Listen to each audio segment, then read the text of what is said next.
that's shaping up to be a defining issue in the British Prime Minister's year. He's in Brussels for talks on Britain's membership in the European Union. David Cameron is hoping for some resolution by mid-February so the UK can hold a referendum in June. Elena Casas reports from Brussels. The Union flag goes up outside the European Commission for one day in honour of the Prime Minister's visit. But Britain may not be one of the EU's 28 members for much longer. David Cameron wants to rewrite the terms of Britain's relationship with the EU ahead of an in or out referendum on the country's membership.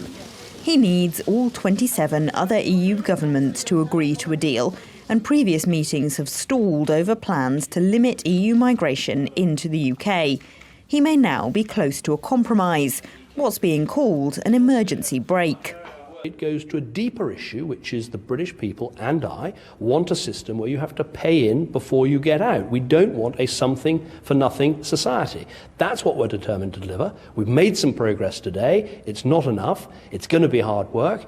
I can't be certain we'll get there in February, but I will work as hard as I can to deliver a good deal for the British people.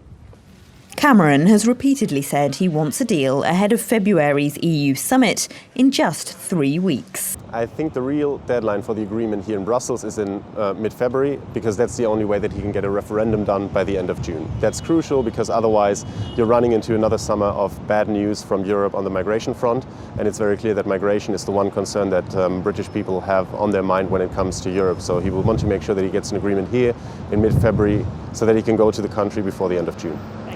What's being discussed here is largely symbolic, but in the end, what matters isn't what's agreed in Brussels as much as whether Cameron can sell it to British voters and persuade wavering sceptics to stay in the European Union.